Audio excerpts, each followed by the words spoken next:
prophet of the Lord. Gotta teach his people, exposing all the lies with the truth. Now they can see the evil. We the lost children of the Lord. Y'all should holler, chopping heads off with my sword.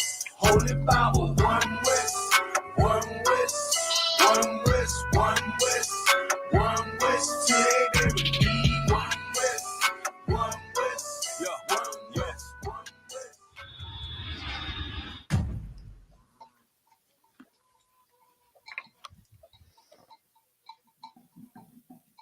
I'm here with Commanding General Yohana, and I got a few questions. And we also here with General Muhammad. He does excellent scripture breakdowns.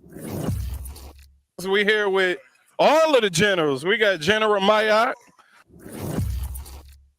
we got General Katham Gabar, we got General Katham Gabar and General Q. So we got all of the generals on deck. This is a swarm of wisdom that I'm sitting amongst. So again, we got Commander General Yohana on deck. We at the Lamb Slaughter 2023. And I got a few questions for you, General. For the people who don't know, what is the Lamb Slaughter? Because a lot of people might not know what it is. They might jump to conclusion and think of some old crazy thought in their head when they hear Lamb Slaughter. So what is the Lamb Slaughter? John, the Lamb Slaughter is a wonderful tradition to remind us of what took place during the Passover. During the Passover, we had to slaughter lambs. The Passover in the Bible, in the book of Exodus, describes and explains our exodus out of Egypt by the hand of the Lord through Moses. And we had to kill the lamb as part of that tradition, eat that lamb in haste because we were about to leave up out of Egypt and be free for the first time. So every year, you understand, the Israelite School of UPK, the Hebrew Israelites, get together before the Passover, which is coming up in a few days. This Sunday, April 1st, will be the Passover. And so what we do is we get together before that Passover and we come out and slay, and we call it slaughter, but in essence, we kill the lamb necessary for that Passover. We cook that lamb, we cut that lamb up, we cook that lamb, and we do it as a tradition. Part of that tradition as well is also to bring young brothers back to what it's like to hunt and kill and farm your own food. You know, being in inner cities, you know, we caught up into just eating from the supermarket. And so this gives you a lot of inner city brothers and sisters the chance to come out, see how it's done, and in some cases participate in, you know, slaughtering an animal to feed your family, which is part of Salaka, which is part of what we do. So that's what the slaughter of lamb, it comes from the Exodus during the time of Moses. Khan Adawan Khan, that was an excellent answer. And what is the history behind the Lamb Slaughter? Like, how did it all start? Well, it started in the Bible. It started in the Bible 4,000 years ago. And then as we began to decipher the scriptures back in the 60s, we began to realize all of these things were things that we as the chosen people of the Lord began to do. We're the chosen. So the chosen of the Lord recorded in the Bible will begin to start to put on the things that chosen people do. You understand? Because of how wicked and evil Egypt was to us, the Lord had to put an extreme punishment on them. He had to kill the firstborn of every one of their children. And he knew when he killed that firstborn that they was going to run us out the country. They didn't want us to go before because they was getting rich off us, making money off us, abusing us, destroying, kind of like what America does. You know what I mean? Doping us up, pushing us in the ghettos, destroying us in every way they can. Well, that's what they did to us in Egypt. And when they did that in Egypt, the Lord came down with fierce force and killed the firstborn in Pharaoh's house and everybody else in Egypt's house. And guess what? The next day, the Egyptians said, leave, get the hell up out of here. So we killed that lamb, we cooked that lamb, we ate that lamb, and we got the hell up out of slavery and became a free nation, the nation of Israel. And we do that tradition because we know it's getting ready to come back again. So it started with the brothers in the 60s who turned around and started deciphering these scriptures, because everybody believes they know the Bible, but only the Israelite School of UPK has been able to decipher the Bible down to every tribe, every nation, all the identifying marks of what you would need to look for the truth to come forward in the future. And my third question is, how important is it, and why was it important for us to start the lamb slaughter? Why was it important? Like, why was it so important to start it? Like, just like black culture, it's important for us to take our real culture back. We understand? Like, we don't want the culture of another nation. I don't want to be no Arab. I don't want to be no Arab. I don't want to be no white Jew. I don't want to be no Christian. The Christianity is the religion of the people that enslaved us here in America. You understand? Islam is the religion of the Arabs. Why we take this back on? Because this is who we were before somebody put us in chains. So that's why we take it back on. We want our culture back, our identity back. And the beautiful part is we can find all our identity and culture in the scriptures. So why not go to our own records and books and get what it is that's ours? Why do black people always got to not have what's theirs? Why everybody gets to rob us, take over our neighborhood, pour drugs on us, incarcerate us in jail, make money off of us every way they can? Why can't we have what's ours? And what's ours is the history that's in that Bible. That belongs to us. We're only asking for what's ours. That's all. You know, man. Kind on kind. That was an excellent. That was an excellent education right there.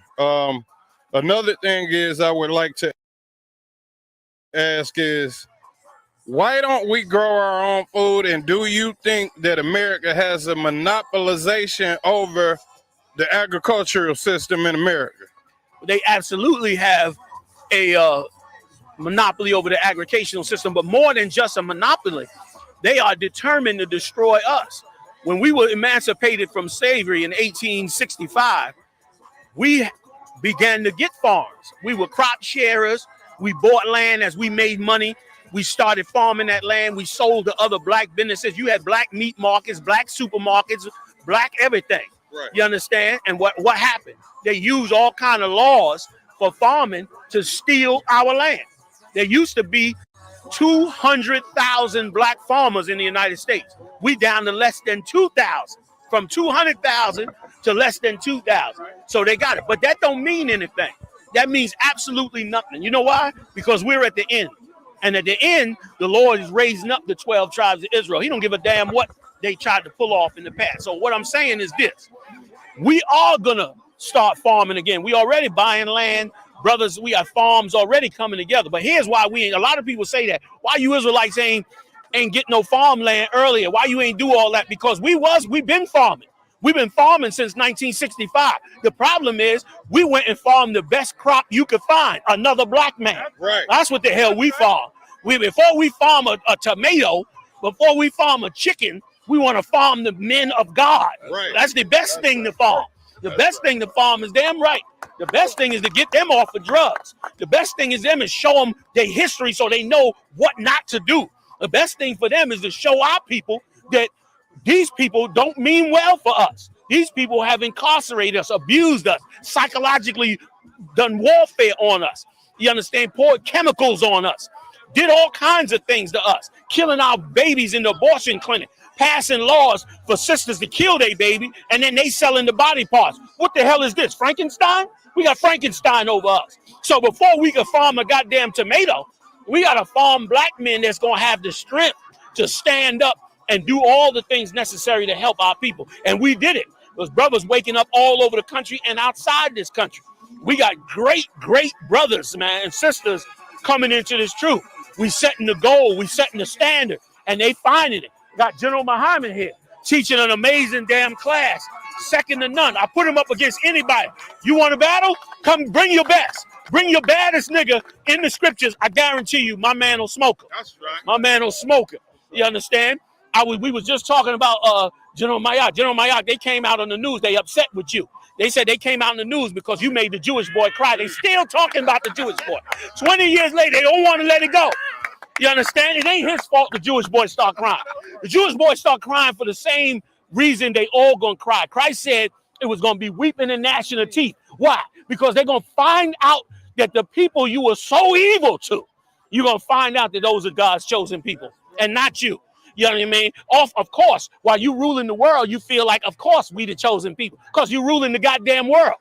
But what you going to do when you find out that them people that you denigrated, them people that you made a byword, them people that you destroyed, what you going to do when you find out those are the chosen people of the Lord? So once again, Christ is the king of all Israel. You understand? That's whom we serve. We follow that Bible, Old and New Testament, and we follow those records that Christ laid down for us. He was the ultimate general. He showed us what we should do. And guess what? He didn't say farm no tomatoes. He said farm niggas. And that's what the hell we farm. And then we will farm every damn thing else. It ain't nothing for us to help ourselves, but we can't help ourselves if you in the back room selling our children drugs. We can't help ourselves if you across town molesting our babies. We can't help ourselves when you passing laws and different things in institutions that wipe us out economically, that segregate us from the economic streams of the United States. We can't farm nothing while you pulling us over in cars and murdering us and putting false charges on us and terrorizing us and our families day and night 24/7. We can't farm nothing while you calling us terrorism, while you actually doing terroristic things to us and our people. How can we farm that? You understand? We can't do that. You understand? And we talk to the big heads. I got Q. Where's Q? I got Q. This is Little Hurt from Big Hurt. Y'all don't know. Big Hurt from the 60s was a golf champion and brought in after the Civil Rights Bill was passed. Big Hurt and others were called in to start to teach young men more of the finer things in life. That's why Little Hurt, General Kabbalah Ma, is an expert golfer, because his father, Big Hurt, was teaching and bringing young black men into golfing. Now, Little Hurt is here bringing that same thing in. Now, if Little Hurt had been able to be doped up on drugs, then how the hell we going to farm a tomato? You on crack.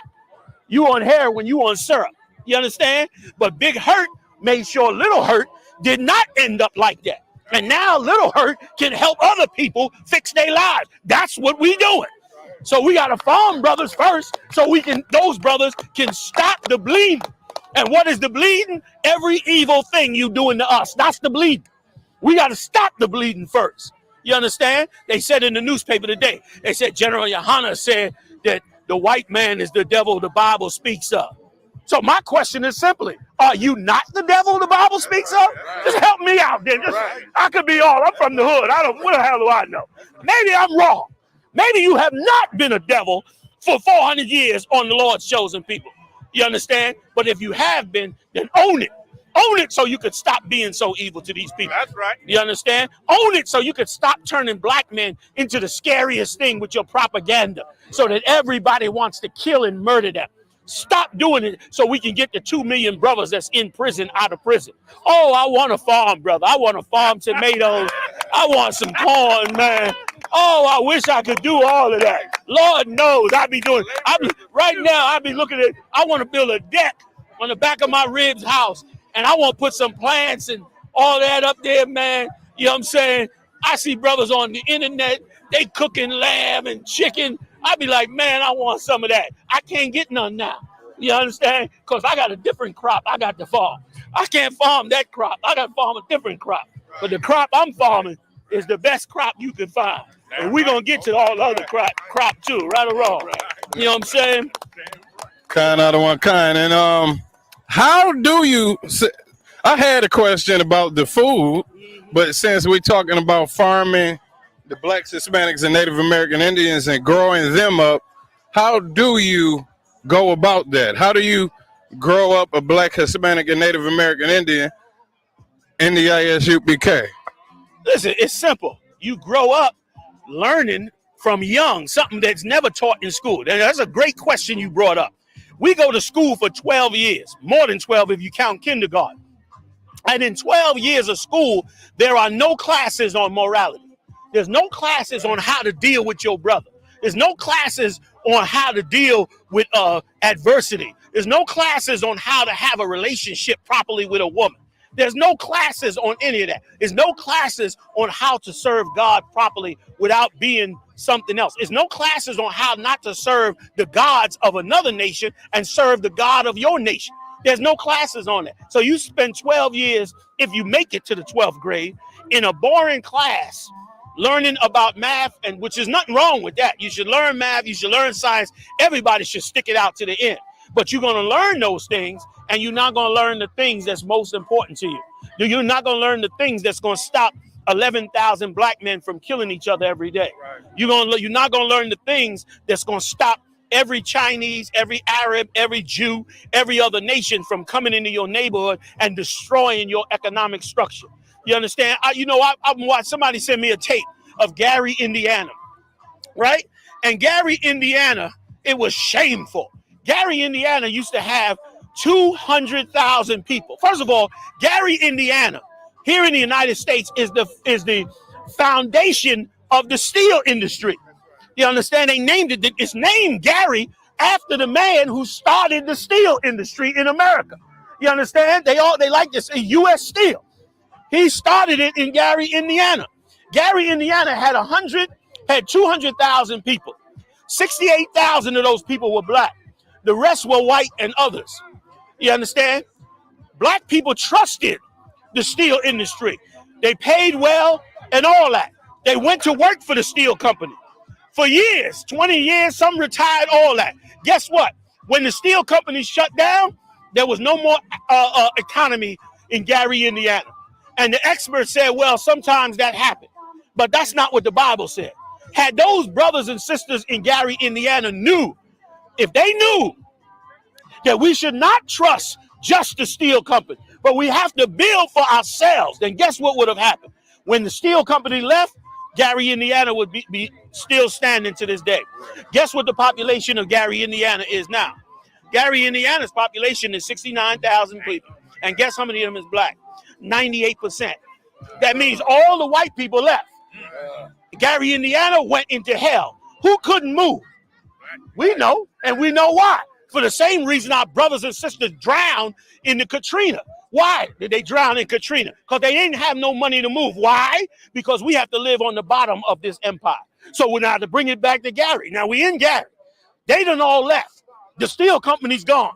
68,000 families sitting in Gary, Indiana. What Michael Jackson gonna now feed them? Right. That's who they gonna have hope of? Guess what? Gary, Indiana today has the highest crime rate per capita than any city in the United States of America. You know why? Because clandestine organizations from the government been selling drugs in Gary, Indiana ever since the steel company left. So now Gary, Indiana has become an incubator to mortify and to eliminate black people wholesale. So they over there selling dope, killing each other, wiping each other out. And everybody's sitting around like, oh, what a shame. What happened to these black people? Why are they acting like this? They need to get more discipline. Their parents need to get involved. They need more parenting involved. No, they didn't need any of that. They needed to learn what the Lord said to do. Right. That the Lord said to serve him. That he gave us a general, Yahushua. I call him a general, of course. He's our savior and our deliverer. But he gave us him. The Lord said, I'm going to care about you enough that I'm going to go let my own son get killed because I know it's hope in you. I know that you can bring us back. So listen, I'm going to let my own son die so that you ain't got to worry about your sins. Go ahead and build my kingdom. Right. You understand? And because he gave us that Yahushua to do it, guess what? Okay.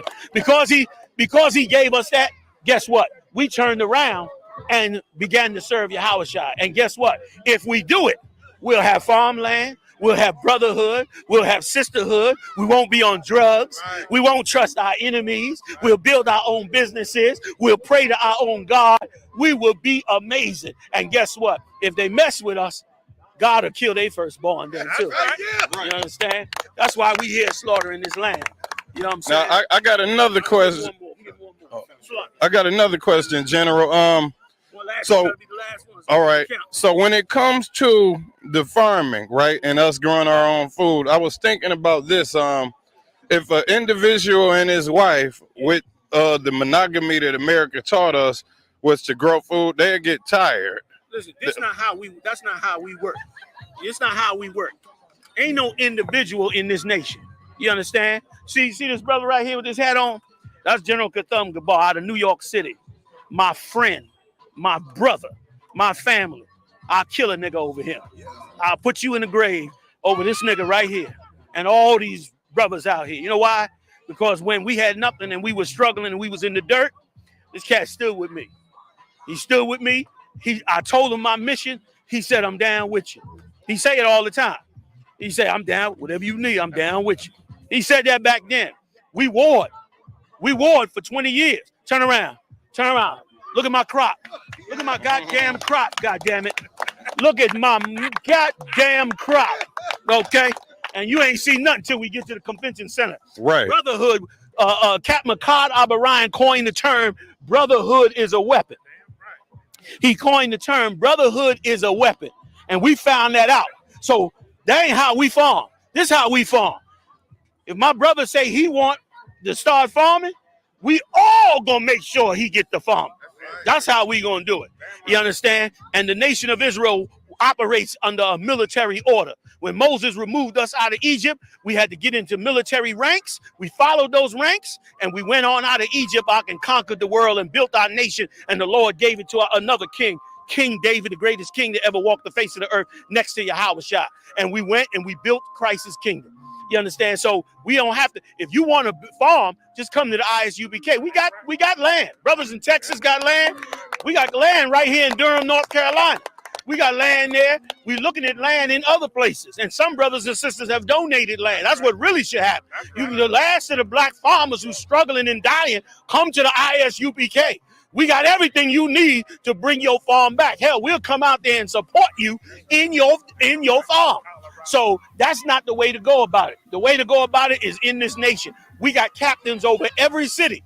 You contact that captain, you tell him what you want to do, he'll walk you right on into this nation and what you need to do to get the job done. You know what I'm saying? Kind out of one kind. Another interview, man. So we're going to get ready to get up out of here, man. I appreciate you inviting us in to bring this on out. Get a Commander General a hand. Most High in Christ. Shout out to Commander General Yohana, always dropping jewels, always dropping wisdom for the nation, man. You understand? The only man from the inception of the ISUPK to not put down this sword, man. And then he brought on a couple of little knuckleheads like General Muhammad and myself to roll with him, man. And we stuck with him. And then he brought on more soldiers and powerful warriors like General Hazayan, General Shawamar, General Katham General Kabar, and brother, we just kept rolling. And now we got a host of captains, man, hardcore captains that are untouchable. You understand? Officers under them rolling strong, troopers, you understand, getting it in, and hell, a host of sisters, because we wouldn't be able to do it without you sisters. Shout out to you. Salam. So I'm going to go live on this TikTok. Officer Yediah of Philly School, he done showed me, well, all I'm doing really is pushing a button and going live. For you on TikTok, welcome to Actually the Prophets. You understand, we about to get it in. I'm live on Facebook, live on YouTube, and we doing it. And I'm also live on TikTok right now for those of you that's interested. And so what I want to get into today, man, you know, I'm seeing a lot of Israelites still in 2023. We still trying to show love to these people that hate the Lord, to these people that hate us, man. And we still trying to extend olive branches and make things right and try to show them that even though we know you're destroying us, even though you're destroying us all the time, we still trying to show these people that we are capable of still loving you. We can white flag. Let's call a truce and start from the beginning. But what our people don't realize is that they don't want to start from the beginning. You understand? Their hatred towards us is biblical, like we always say, man. I want to get this one story. Let me pull it up about Arabs, man, because I'm still seeing, bro. I'm like, you know, I'm in Philly, so I see sometimes on these Fridays all the brothers and sisters walking around with the dresses on, the sisters in the ninja suits. Islam, man, we crushed them a long time ago. We've been crushing them in the 90s. They, you know, got quiet, but it's still a trickling trying to hold on to that religion, man, to that religion. No matter what, they dress like Arabs. They're learning the Arab language. They're following Arab gods and following Arab customs, knowing deep down in their heart that they will never ever be Arabs. That's a sad life to live, man. Knowing that you'll never be an Arab, knowing that you'll just never be an Arab, knowing that, you still try to get these people, all of your love, and they don't deserve your love. They don't deserve our love, Israel. You understand? Listen, our love, we got enough love for each other, and that's it. Let's love each other first. Once we master that, then we can try to love some Arabs. Once we master loving these 12 tribes, black and brown people, Negroes, Hispanics, Native American Indians, once we master that, then we can look at white people and say, maybe we can give them some love. Maybe we could get the Chinese people some love. You understand? But until then, let's focus on loving each other, because, hell, we all we got. And we the only people that care about us. And they show us that all the time. And I'm about to read this story about the Arabs, man. Let me get this. Let me pull it up. All right, then I'm gonna scroll down. Bear with me. I ain't an expert in this. So this is Arabs and African Americans. They say they have a complicated relationship. I'm gonna be skipping around. All right, so now it says Arabs and African Americans appear to have a common struggle against white supremacy. That's a lie, first and foremost. Nobody's struggle is like ours. The police ain't shooting the Arabs in their neighborhoods like they shooting so-called African Americans in our neighborhoods. The police ain't terrorizing them and constantly oppressing the Arabs like you're oppressing black people. So no, we don't have a common struggle against white supremacy. Our struggle against white supremacy is death. You understand? It's genocide. They're not genociding you in your neighborhoods. But when there's a state representative, Rashida Tlaib, and this is way back, this is 2017, this particular incident, she participated in a protest demanding accountability for the fatal shooting of an unarmed black man by Dearborn police in December of 2015. This is the brother, and imagine that. She fighting back then. It's 2023, and they still murdering us. They ain't slowed down, not one bit. You understand? She received, and they still ain't killing the Arabs. I don't see murdered Arabs unarmed on the news like black people. So our struggle is totally different. You understand? It says so. So now she tried to get some accountability from the police for murdering that black man back then, right? It says she received disparaging messages from prominent members in the Arab American community. So this Arab woman, Rashida Tlaib, she, for whatever reason of her own, she's an elected official. She's trying to gain black votes and get black people on her side. So she decided, I'm going to say something about the way these police is killing black people. And she went out and tried to speak on it and do some things about it. And Arabs, they call them Arab American because these are Arabs that come to America and they get rich with businesses and this and that. But they are Arabs, the children of Ishmael. They gave her a call, and this is what they said to her. They said, "Why are you there?" You hear that? These Arabs asked Rashida Tlaib, "What the hell you doing there in them black people's business? That's their business.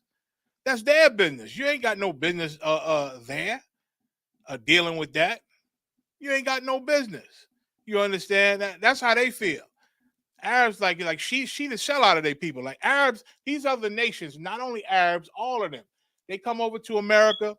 They make deals with white people, and they get the permission to be citizens in America and get their business licenses. They get welfare from America, and they ain't got to go stand in lines like blacks and Hispanics.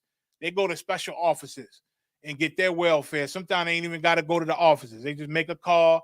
Lawyers involved and people are involved, community groups that support Arabs, they'll make the call for them. Community leaders that support Chinese community leaders, they'll make calls and put things in place, and they'll get welfare and grants and all type of loans and money to start their businesses, and they'll start businesses. We don't get none of that, and we've been here way before them. And guess what? They get these things off of your civil rights marches. All those civil rights marches, the black people marched and got punched in the face and spit on and murdered a lot of times and treated like hell. After all that, they said, okay, let's give minorities civil rights. And you know what minorities got those civil rights? Arabs, Chinese, Japanese, East Indians, Africans. They don't extend those civil rights to blacks and Hispanics. They give them to the heathens that are classified as minorities. You understand? And a lot of black people, we still ain't woke up to that fact yet. Reading on. So those Arabs, they called her, and she's an elected official. They said, why are you there? Why are you against Chief Ronald Haddad? This makes the Arabs look bad, because obviously Chief Ronald Haddad is another Arab within the government of America, you know, that's getting big money, and he the one that defends Arabs whenever they get into trouble. So they got their representatives. Blacks and Hispanics, we the only ones got no representatives in the United Nations or anywhere else. Our black leaders, our Christian black leaders and political leaders, they don't fight for us. They don't fight for our benefit.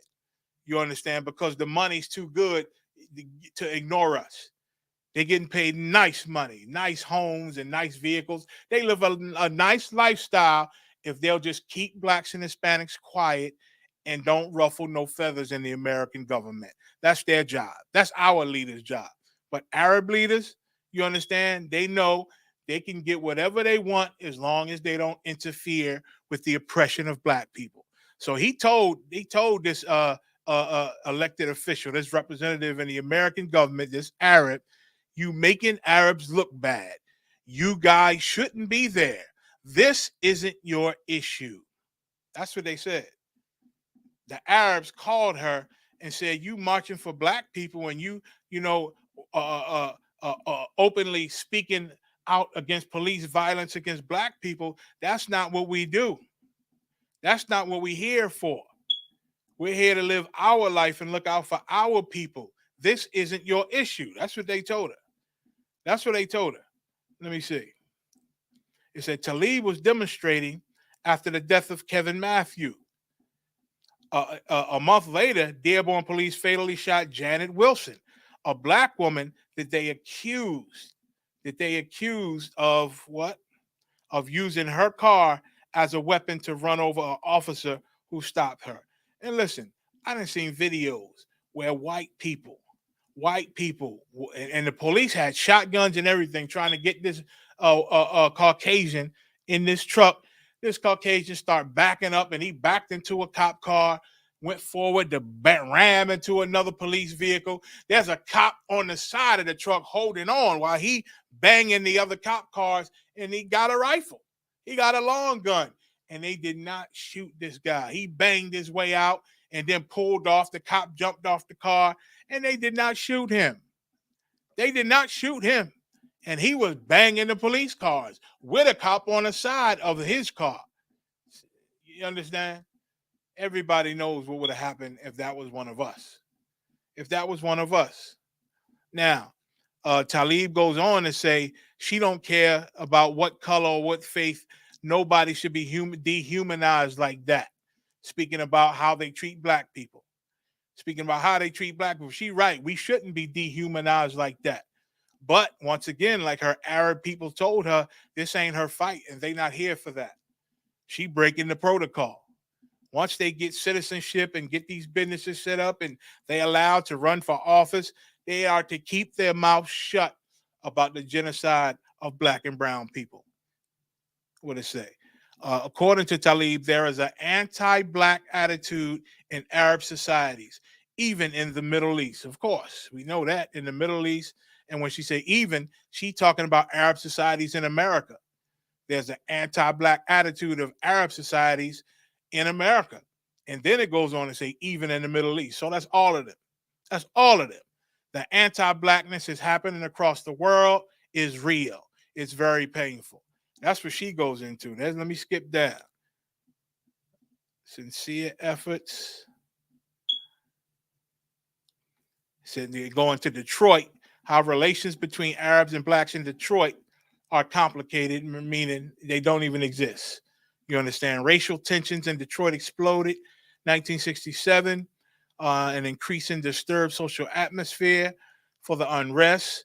The report, which highlighted the roots of violent protests that broke out across several American cities, slammed racist patterns of white and black relationships dating back to slavery. And that's always the thing. Slavery never ended. It's just in a different form. Almost half a century later, complaints of racism and fears of white-led gentrification are rising in Detroit and everywhere else. Meanwhile, Arab Americans who gained a foothold in the city by expanding their small business ownerships after chain stores left, they continued to struggle with their own identity, unable to agree on their place. They looking for their place. While we dying, we supposed to give a damn because they're trying to find their place. They ain't dying like us. They ain't dying like us, and trying to find their place just means we want to be rich like white people.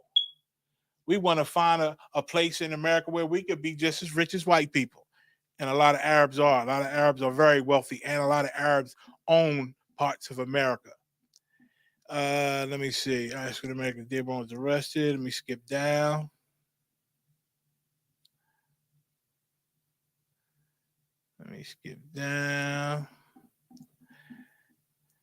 Zaire said there's a terrible anti-black racist trend among Arabs. Arabs are counted as Caucasians on the U.S. Census. Y'all hear that? They looked at like white people on the census. Some of the anti-black bigotry in the Arab community stems from that designation, from them being considered white people on the census. In their mind, they are just as affluent and great and wonderful as white people. So now, being that, you can't love black people. You can't love black people because you're trying to be white. And you know white people can't stand black people. You understand?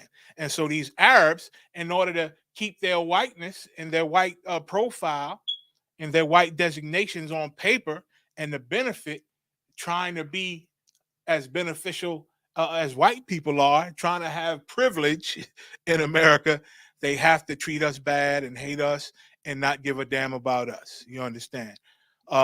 One of the main characteristics of whiteness in this country has been anti-blackness. You hear that? Everybody knows it. Everybody knows it. It just ain't popular to say out loud. You understand? He said, so if you try to be white, you manifest that through racism. You hear that? There's a Arab with a high stature in America in politics. He said one of the main characteristics of whiteness in America is hating black people. They calling it anti-blackness. Then he said, so if you're trying to be white, meaning if you're an Arab or any other race that ain't white, but you want to try to be white and try to live good like white people, you manifest that through racism. Against who? Against black and brown people, man. Against black and brown people. He added that Arabs, they call it Arab Americans, I'm going to just say Arabs, mainly interact with African Americans in a business setting, meaning they'll sell us anything and take our money. They'll deal with us when it comes to business and selling to us. Local Arabs own hundreds of gas stations, liquor stores. They serve a mostly black customer base. You understand? Because white people, they put them there. They don't put them in their neighborhoods. They put them in our neighborhoods to get our dollars. Yet they give us hell if we try to open successful businesses in our own neighborhoods. And we get a problem, and it's our neighborhoods. Meanwhile, Arabs, Chinese, Japanese, Africans, they get no problem opening up businesses in our neighborhoods. When you own a business in a low-income community, okay, blase, let me go down. Okay. Zaire added that the uneven transactional nature of the interactions has fueled bigotry on both sides, meaning they got businesses in our neighborhoods and we can't do anything about it. And we can't even, they don't even let us start businesses in our neighborhoods, our low income neighborhoods. And he said those interactions with us going to them all the time, because we poor, a lot of us ain't got transportation. So we go to the local Arab spot. We go to the local East Indian spot, the local African spot. You understand? And it says, this has fueled bigotry on both sides, meaning we both hate each other. They hate us because they look at us like nothing, because they trying to be white, trying to have white privilege. And we look at them like they are enemies because of the way they treat us, because of the way all of them treat us. The comedian urged businesses to contribute and invest. The comedian is the Zaire, the Arab. It said he urged businesses to contribute and invest in the neighborhoods that they profit from. Meaning, you've been getting rich in black neighborhoods and Hispanic neighborhoods for generations, man. When the hell you gonna build something that helps our lives, something that benefit us, some nice housing for very cheap for black people? Since you know we poor and you've been raping us forever, when you gonna start the best, most modern parks for our children in our neighborhoods? No, but they don't put no money in our neighborhoods. They gobble it up.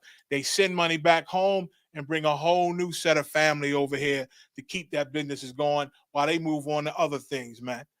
The same Chinese stores that was around when your parents were young, when your parents were kids, they around, still around, and you got children now, and they still around, just different faces. Just different faces. Even the neighborhood I live in right now, when I first came around here, the few little Asian stores around, now they got young, they teaching their kids now. Now you call there, the children answer the phone and take your order now. There's a whole bunch of different faces because they big enough. They young men and women. You understand? Chinese men and women, Arab men and women. Now they could take over the family business and get rich off black people and put a whole nother crew of heathens through college and get them to run businesses, man, while we still struggling and being shot and murdered by police. You understand? Let me see. Prophet, he rhetorically asked about the number of gas station owners who are helping revamp neighborhood parks or sponsoring a local baseball team. He asked it rhetorically because he already knows the answer. He already knows they're not doing anything. So he just said it out loud.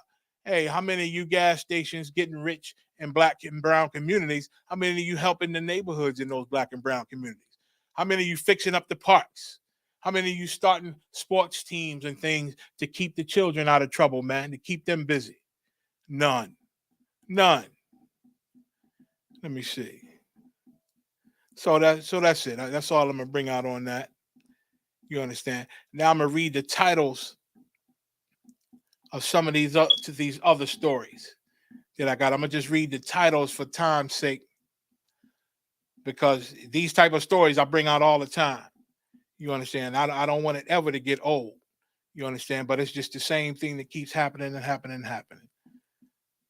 Let me get this one. I'm gonna just read it out loud. This one says Oklahoma officials caught on tape talking of killing reporters and making racist remarks. Let me share this. I might read. Oh man, what did I just do? Oh, I keep doing this thing with. Give me a second. Bear with me. Let me see if it'll let me. Give me 1 second. All right. Bear with me.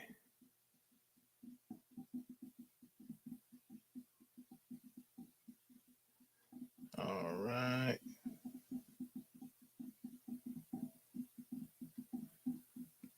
Bear with me. I think y'all can see this, right? Let me make it big for you. All right. Hold up. I don't think y'all seeing what I'm seeing. Let me open this up.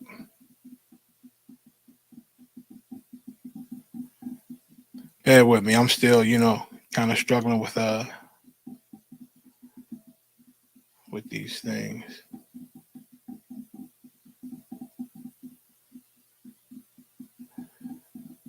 Salaki. I'm gonna just read it. Sounding jammed up the screen. All right. Oklahoma officials caught on tape talking of killing reporters and making racist remarks. An Oklahoma sheriff's office says a newspaper's audio recording in which the sheriff and other county officials, these are our enforcers, these are to serve and protect, you understand, the sheriff, are reportedly heard discussing killing 2 journalists and hanging black people was illegal and predicted felony charges will be filed.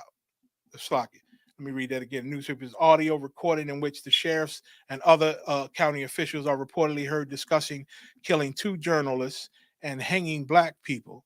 Okay, so they found that it was illegal and they could be getting felonies filed on them. A post on the sheriff's office Facebook page said the agency's first public comment since the remarks by Sheriff Kevin Clardy and others. Let me get their remarks. He does not address the recorded discussion, but calls the situation complex and one we regret having to address. So yeah, they sorry now. They're always sorry. Always sorry after they showed the world that they hate blacks and Hispanics. Let me jump down. So the NAACP is upset. The sheriff's statement called 72 hours. There is and has been an ongoing investigation into multiple significant violations of the Oklahoma Security of Commissions Act, which states it is illegal to secretly record a conversation. So they fighting back because somebody secretly recorded their racist conversations. They upset. Hey, you recorded my racism. That's illegal. And they can sue you on that in America. Let me see. Try to get the quotes. Okay. The newspaper released portions of the recording in which Clardy, Sheriff's Captain Alicia Manning, and District 2 County Commissioner Mark Jennings appear to discuss William and his son Chris, who is a reporter for the newspaper, who is a reporter for newspapers. Jennings tells Clardy and Manning that I know where 2 deep holes are dug if you ever need them. And the sheriff responded, I've got an excavator. So they plotting on killing and murdering, at least talking about it. You understand? This is how they feel. This is the police. You understand? And it's the same sentiment that these police feel is out here killing black and brown people, harassing us, planting drugs on us, lying in their reports. This is their sentiments. They like us dead and can't wait to the chance where they get to pull triggers on us. Reading down. Jennings also reportedly said he's known 2 or 3 hitmen in Louisiana, adding that they're very quiet guys. Meaning, if y'all really want to, we can make these people disappear, and it'll be quiet. Won't be no witnesses, won't be no evidence. I know some hitmen. This is your police, your sheriff's and county office people. Let me jump down some. In the recording, Jennings also appears to complain about not being able to hang black people, saying they got more rights than we got. Like he wished he could hang black people, wish we could bring them days back. That's what Make America Great Again is. Make America Great Again is where the police is the lynch mob with the citizens and any black person, Hispanic that they don't like, or Native American Indian. You understand? They can do what they want. Lynch us, do what they want to us, murder us. This is where we living at. Glenn Cook, the executive editor of a journal, whose reporter, Jeff German, was stabbed to death. So they out here killing the journalists already because they might tell some truth. And white America don't like truth. Most of white America, you understand. What's almost as troubling as the contents of the recording is the complete absence of shame. Meaning, when they talked about lynching black people and hiring hitmen and murdering, these are police. They said it with full pride and confidence, like they say it all the time. It wasn't like they were secretly saying it and looking around. No, they were saying it out loud, talking to each other, because this is how they talk to each other all the time. All the time. It's just that in this instant, somebody secretly recorded it and then let it out. You understand? So no, there's no shame when they talk about these things. There's no shame at all. Cook said of the sadly, the willingness of government to protect itself at all costs really never surprises me. But in this particular case, the kind of digging in that we're seeing reflects incredibly Salakia. What does it say? But in this particular case, the kind of digging in that we're seeing reflects incredibly poorly on the or reflects incredibly poorly on the people of Oklahoma. No, it don't. It reflects poorly on white people and your racist attitudes that you always have and you've been had. You understand? A spokesperson, let me see. Jump down. All right, so that's all I'm bring out on that. Give me a second.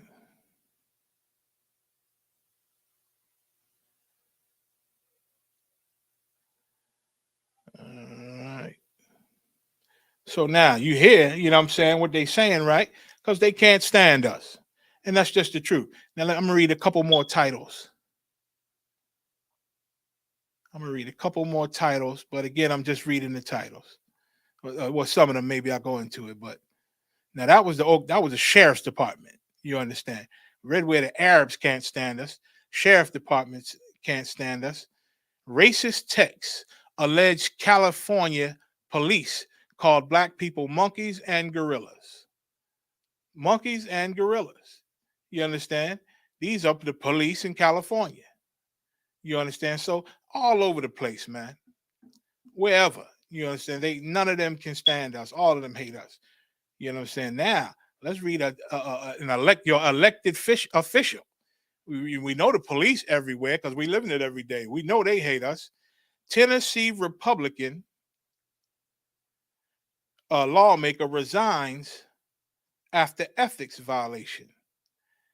In Nashville, y'all heard, some of you heard about this. A state lawmaker in Tennessee resigned suddenly for an ethics violation that became public. Thursday, 2 weeks after he joined fellow Republicans in expelling two black Democratic legislators for protesting in support of gun control. So when black people do something that white people don't hate, if those white people got power, they will use that power, man. They got rid of these two black legislators, man. Got rid of them because they spoke out against gun control, which is a stupid battle, but that's a whole nother story.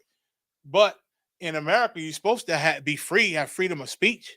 You understand? So they speaking out against gun control, and these Republicans, these white people got rid of them. Of course, afterward, they did something and got these two guys back and put them back in their seats. You understand? And now they're coming after this lawmaker in Tennessee. You understand? Representative Scotty Campbell. Give me 1 second. Representative Scotty Campbell. He's the vice chair of the House Republican Caucus. You understand? And he getting in trouble for that. Once upon a time, they would not get in trouble. That's the only difference between now and decades ago. Now, you know, the Lord is bringing this place down like he prophesied. Like he prophesied, the Lord is bringing America down. Let me go 1 second. Come back to this.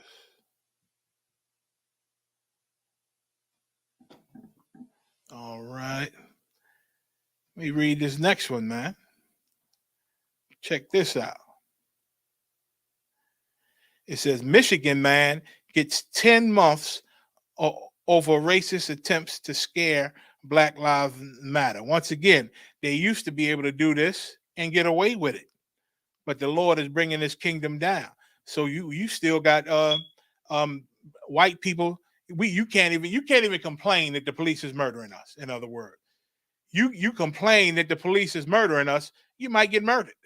You understand? This is where we at in America. You might get murdered.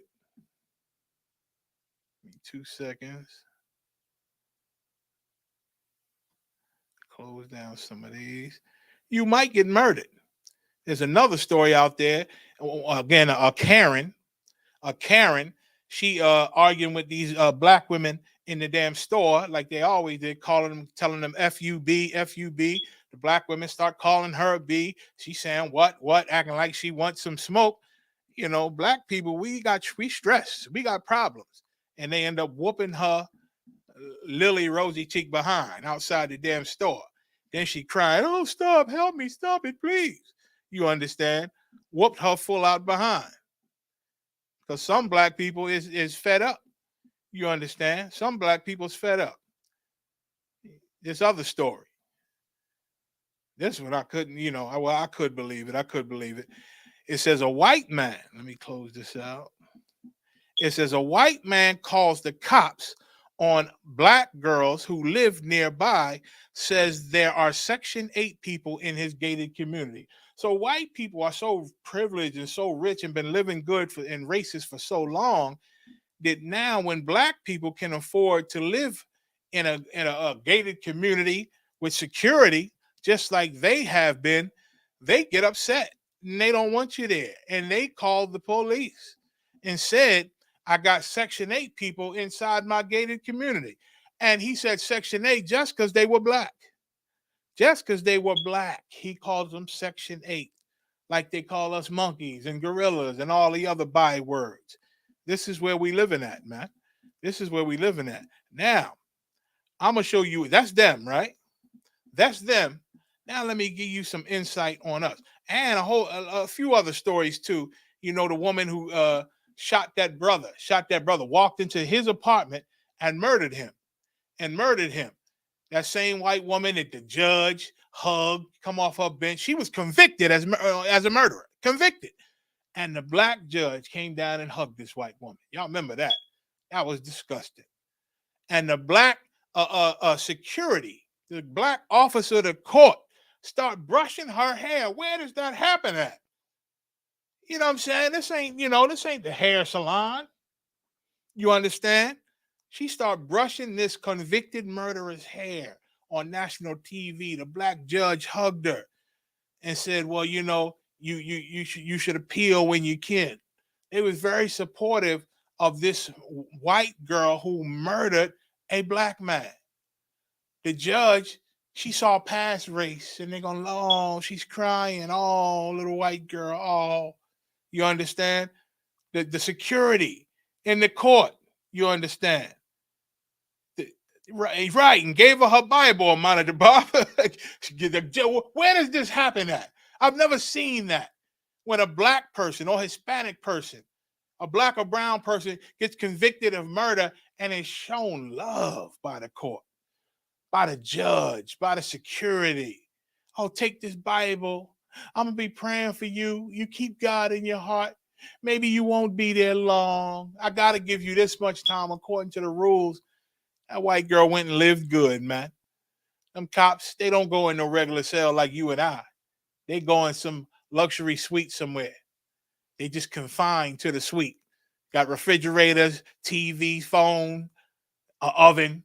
You understand? Living good until their lawyer do all their appeals and somebody with power is able to get them off. You understand? She's free. She's free. Now, this is their people, how they look out for their people. Now, let me show you some things about our people, man, and how ashamed we can be. This is hardcore rapper Meek Mills.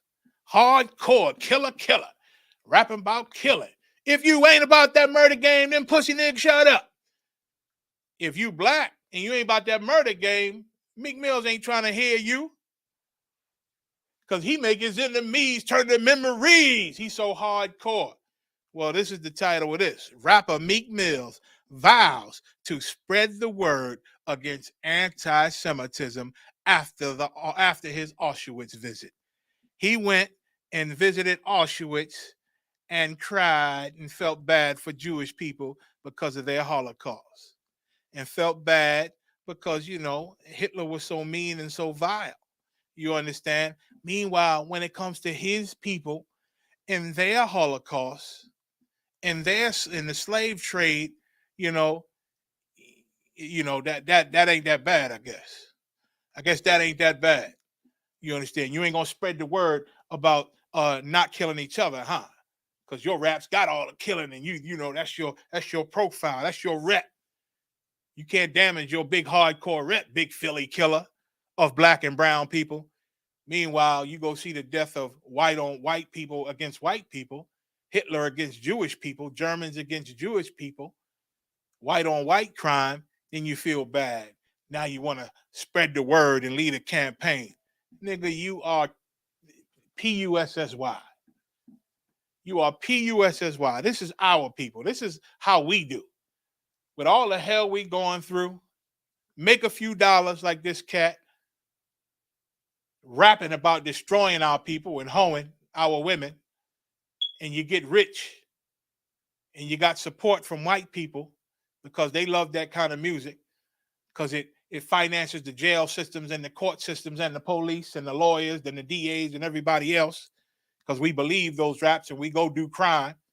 It's been studies at Harvard and Yale, and a lot of Jewish people learn how to control the music industry and what content best sells, and they make deals with all the other people that benefit off of those murder raps and hoe raps and drug dealing raps. So everybody getting paid off of our destruction. And Meek Mills is part of the problem, and now got a nerve to push a campaign to cry for Jewish people because of what Hitler did. This is our people, man. This is our people. You understand? This is how we live. This is where our minds are. Their minds are totally against them, for them, getting cops who murder us, getting them out of jail early. You understand? The cop that shot Breonna Taylor, the policeman that murdered Breonna Taylor in her own house, in her own bedroom, he ain't go to jail. Y'all know that, right? He probably got a smack on the wrist or on camera, got a harsh talking to. But guess what? He just got hired somewhere as a deputy.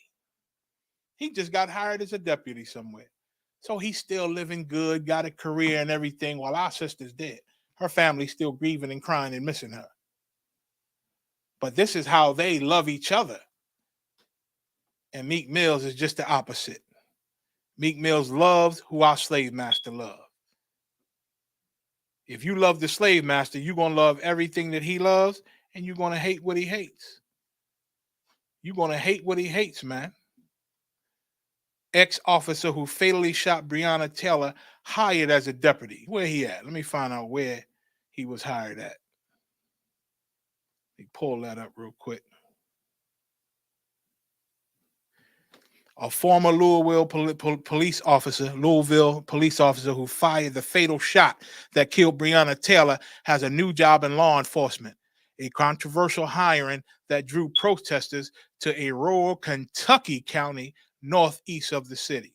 In Kentucky, he was hired as a deputy, man.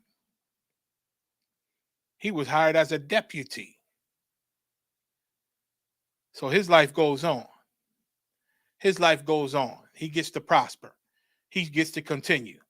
You understand? While Meek Mill's crying over the Holocaust. Nigga, what about your Holocaust?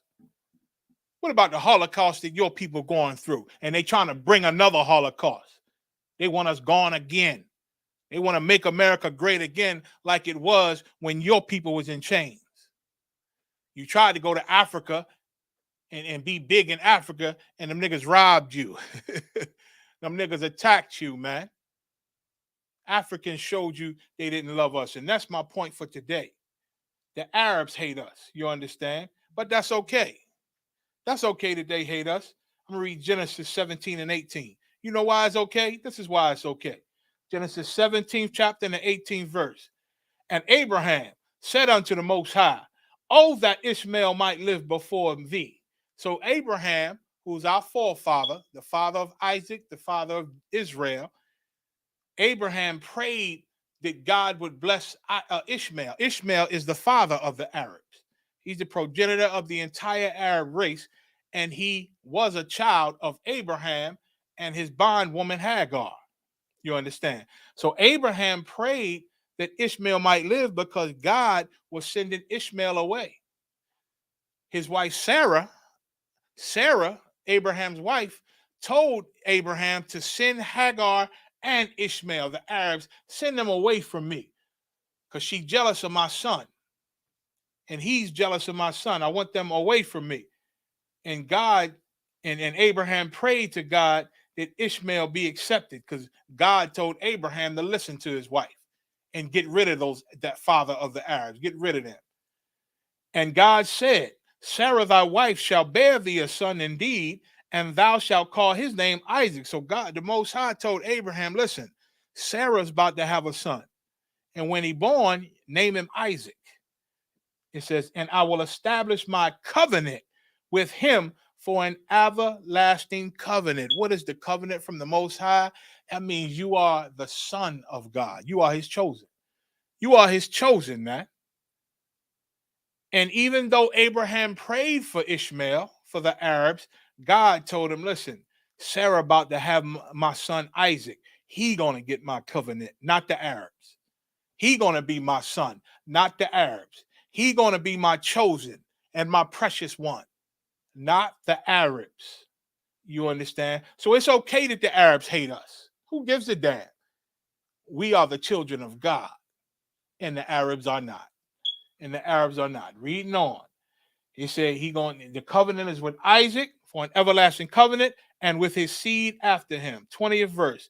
And as for Ishmael, I have heard thee. Just because the Most High loved Abraham, he said, okay, I hear you.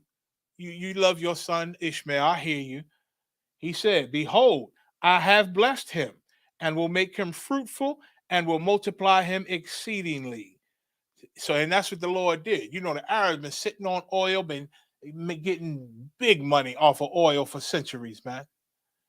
For centuries. So God honored Abraham's request, and he ain't make the Arabs struggle. The Arabs been living good. They've been living good, but they are still not the covenant sons of the Most High. They are not the chosen. Black and brown people, niggas and Hispanics are. Latinos, First Nation people, Native American Indians. Those are the chosen covenant people of God. And that's why it's okay that Arabs hate us. It's fine. You understand? 21. But my covenant will I so it's like I skip. He said, you're going to make them fruitful, multiply them exceedingly. 12 princes shall he beget, and I will make him a great nation. And he have been a great nation, man. Don't you know that there's Arabs that's so rich, they rent out old Walmarts to store their cars. The United Arab Emirate. Billions of dollars, man. There are Arabs that own parts of America. They own land in America, man. That's how much the Lord has blessed these Arabs. But the kingdom of heaven, that is not for them. That's not for them. That's for the children of Isaac and the children of Israel. Guess who else? Okay, what does it say? But my covenant will I establish with Isaac. So that's that. So the hell with that, man. The hell with who hates us. Arabs hate us, fine. We can live with that. Our day is coming, Black and Hispanic, man. North American Indian man and woman. Our day is coming for sure. Africans hate us too. Meek Mills found that out. ISUPK been trying to tell you since 1969 they are not our people and they hate us. Barack Obama is an African, aka a biblical Hamite, a Hamite according to the Bible. And Black men are the only people that Barack Obama spoke against. It's like we the only people you could speak against and nothing happens. Excuse me. And nothing happens when you speak against us because he did it on national TV. That African Barack Obama, who a lot of you accept as one of you because he got brown skin. The Arabs got brown skin, but you know they not our people. Cambodians got brown skin, you know they're not our people. It's a lot of brown skinned Asians, but you know they're not our people. Everybody with brown skin is not your people. You understand? So now the good news about the Africans hating us is that we should not give a damn because God don't give a damn. God don't give a damn. Isaiah 45, 45th chapter, and I'm going to read 14 and 16. Thus saith the Lord, the labor of Egypt, who are Africans, and merchandise of Ethiopia, and of the Sabians, men of stature, powerful Africans, man, powerful Hamites at that time, shall come over unto thee, and they shall be thine. The Lord said, those powerful Africans, it's going to come a day where you're going to own them. I'm going to give them to you. They shall be thine. They shall come after thee.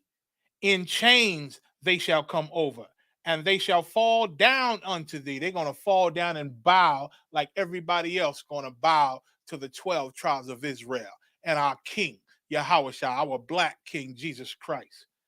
It said, they shall fall down unto thee. They shall make supplications unto thee, saying, surely God is in thee, and there is none else. There is no other God. There is no God other than the Most High, of course. Meaning they're going to bow and they're going to look at us like the gods that we were supposed to be.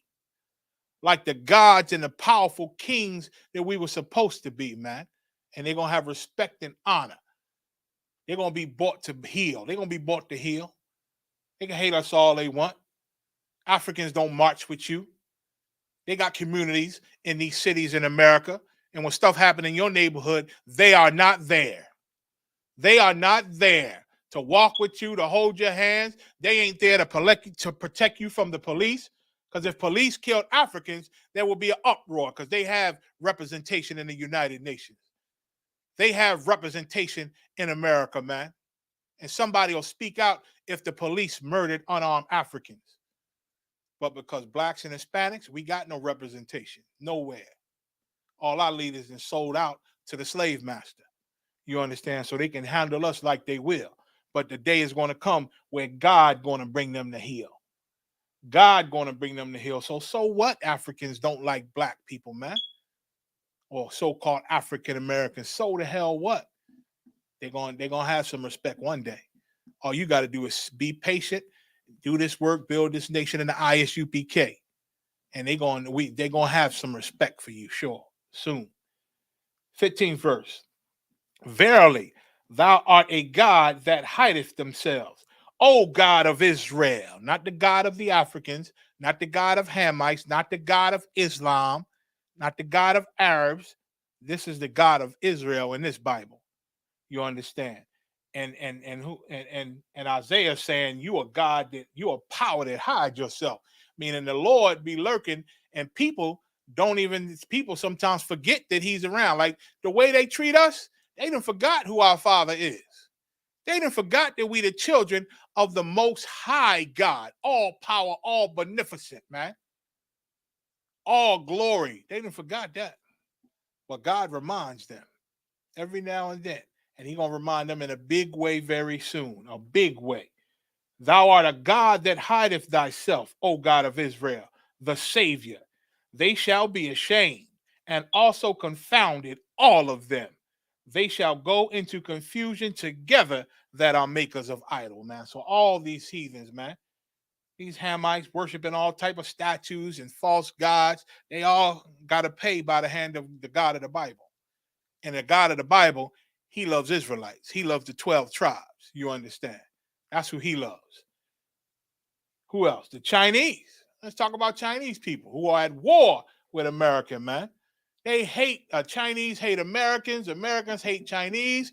But you know one thing they got in common? Everybody want to get rich. Everybody wants to get rich. So there's Chinatowns all throughout America. And they're allowed to get rich in America. China supports Russia. America is at war with Russia. You understand? Trying to support the Ukraine, giving Ukraine weapons, trying to get NATO to help Ukraine and get them weapons against Russia. Now, if I'm fighting a man and you giving him weapons to destroy me and to fight me off, you my enemy too. But it don't stop that money. It don't stop that money that they get together. You understand? And just like the Arabs, they try to have white privilege and be like white people and get rich. The Chinese do the same thing over here, man. The Chinese over here try to be like that, and they stay out of our business. When we get murdered by the police, when tragedies happen to us, they do not support us. But the Chinese stores still be open down the street.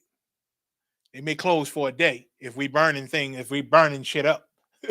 They may close for a little bit, but then they back open, selling you the wonton soup. You know what I mean? Selling you the chicken and rice. You understand? That don't stop. That don't stop, even though they hate us. They take our money, like we read earlier, but that don't mean they love us. That don't mean they love us. The good news is Psalms 60 and 8, the Most High God of Israel said, Moab is my washpot. Is my washpot. Moab is the biblical name of the Chinese. Moab was a man in the Bible who was the son of who was it? Noah, not Noah, Salakia. Was it Noah? Yeah, Salakia. Was it Noah? Damn, I forget. Damn, I have a mind block. Moab was a child of incest. Moab and Ammon. Moab and Lot. Excuse me. Was it Lot? I think it was Lot. When the Lord took Lot out of Sodom and Gomorrah and destroyed that place, Lot and his two daughters, they ain't see nobody. And they thought they would die off. His daughters thought they would die off without children. There was nobody else around. The Most High God of Israel destroyed everything. You understand? So Lot's women, while Lot was drunk, they went and had sex with him on different nights and got pregnant by their father. And so Moab, the Chinese, was a child of Lot and his daughter. And Ammon, the Japanese, they were also a child of Lot and his other daughter. They were children of incest. You understand? And so the good news again, when the Lord say Moab is my washpot, it means the Chinese. What is a washpot? A washpot is like a big bucket where you washing your dirty clothes, you washing your dirty dishes or whatever, something dirty, you washing to get it clean. And all the dirt is coming off in that water into the pot. And that pot holds all the dirty, disgusting, filthy water that you just get rid of in the sewage afterward. That's how the Lord is comparing the Chinese. He said, Moab is my wash pot. It's a pot, tub, bucket, whatever, with a bunch of filthy water after I'm done washing things that I'm going to just pour out in the sewer. You understand? I'm going to pour out in the sewer. That's how the Most High feels about the Chinese. So what if Chinese don't like us? They say Chinese people for hell. All my life, I heard when a Chinese man, if he in the same room with you and his hands behind you, he trying to have authority over you when their hands behind you. And a lot of them do that.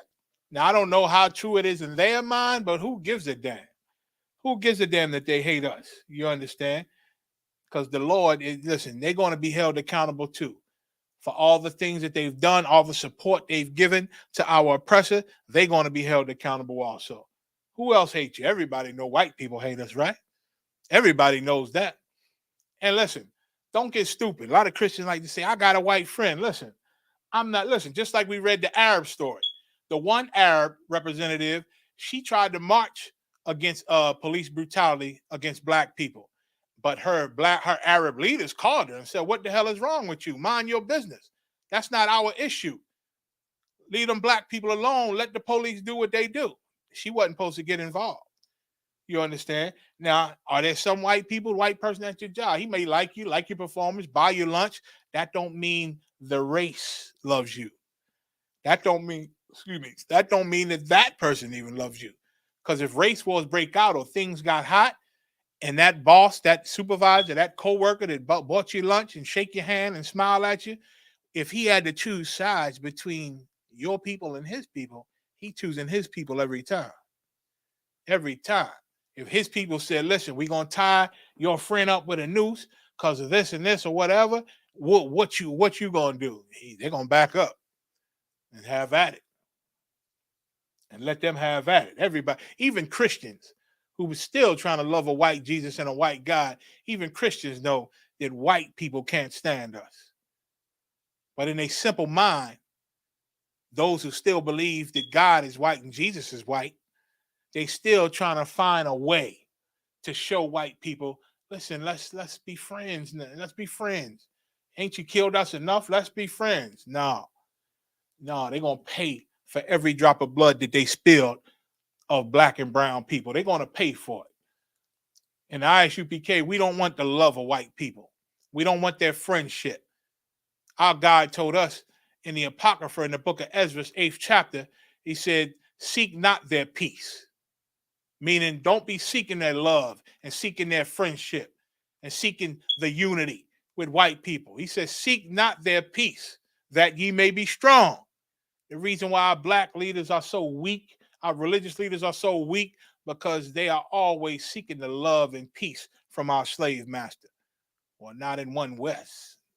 Not in one West. We don't want your friendship, your love. We don't want your unity. We want what God promised us. Your obedience. We want you on your knees, face to the earth. That's what we want, what God promised us. So what did white people hate us? And scriptures all over the place. The Japanese hate us. Everybody knows that Jewish people hate us, right? Everybody knows that. And the minute you speak against it, the minute you say Jewish people played a big part in slavery, now you anti-Semitic. I don't get that. Like now to speak the truth about history, certain parts of history, because they don't want you to bring out their true history, they'll label you. And they'll label you so nobody can hear you, to try to silence you. Anti-Semitism is a modern a silence campaign. You understand? So Jewish people, they can't stand us. They played a big part in our slavery and deliverance to the English, aka America, during slavery.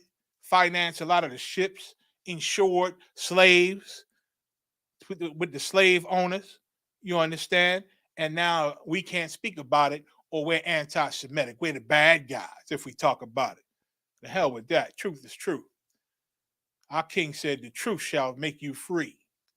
Be free in your minds to speak the truth, man. The hell with what they label us for telling the truth. What happened to freedom of speech? You got white people running around here dressed like teddy bears, man. You got white people around here dressed like doll babies and fish and little furry panda bears and all that. Call themselves furries. Because in their mind, they relate to this animal. Their spirit is this animal. So they could dress like this, and you got to respect it. You got deep voice, big Adam's apple men walking around here. 5 o'clock shadows. They put on a skirt and feel pretty like a woman, and you must acknowledge them as a woman in America. But black people can't tell the truth and say, we're the real Jews. Black people can't say Jewish people finance the slave trade. Jewish banks finance the slave trade. We can't say that, or we're the bad guys, huh? We're the bad guys. You're right, Kazak. Wolves in sheep's clothing, man. Everybody look at them like they're the good guys. They're the sweet and nice, when they're the terrors of this earth. They're the physical, fleshly embodiment of the demon Satan, man. They're not Satan, but they are the living, flesh-having counterpart of Satan. These people, man.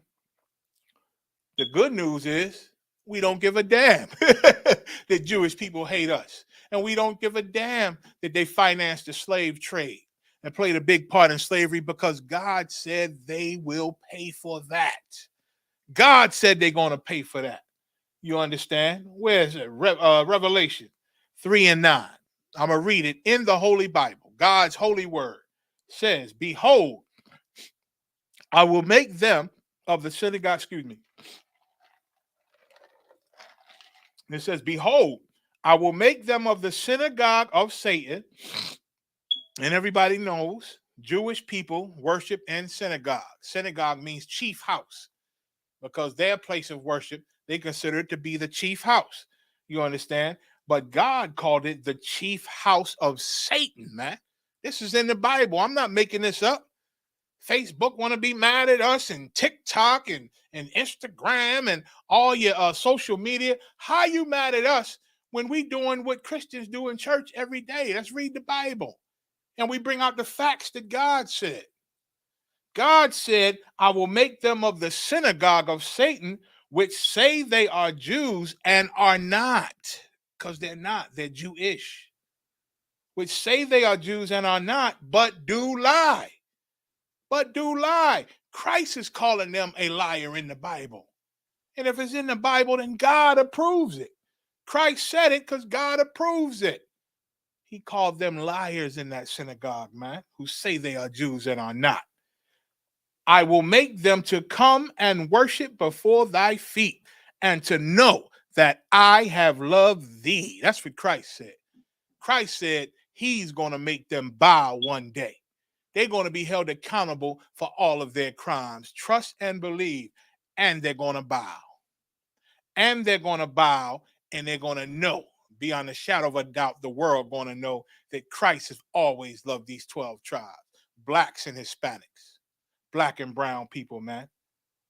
Black and brown people, because they all get rich in our communities, man. Once again, since our grandparents were young, they've been getting rich in black communities, but never, ever, ever support or better these neighborhoods that they get rich in. They just expand. They go open up another store, another business, a bigger business, and let their kids run the place. And then their kids' run the place. Or all of them getting college educations. Getting college educations, man. What else? And meanwhile, black people and brown people, we still trying to prove to white people that that we can still love them no matter how much they murder us, no matter how much they continually reject us. We still are on a campaign to show them our hearts, to show them we can still make it right and get along. If you would just stop, if you would just accept us, we'll forget about Breonna Taylor. We'll forget about Mike Brown. We'll forget about Eric Garner. We'll forget about Trayvon. We'll forget about Tamir Rice. We'll forget about all of it, the lynchings and all. We'll forget that you stole our land even after slavery, all the farms we owned and the houses we owned and all the businesses we were trying to start even after slavery. We'll forget that you just allowed the South to come take it all back. Once the North soldiers left, the South just took it all back from us and killed us and chased us the hell out of there. You understand? And we know you got the records. You got the records, and we can get it all back, but you ain't in the business of making a right, making a wrong right with us. You're not in that business. We know that, slave master. We know it. And at ISUPK, we accept it. We accept it, and we don't even blame you for it. Our turn is coming. And when we get our turn, don't be mad at us when we require blood from you. When we hold you accountable, don't be mad at us because you didn't have a chance. Christians been begging you forever, and you never reach out to black people.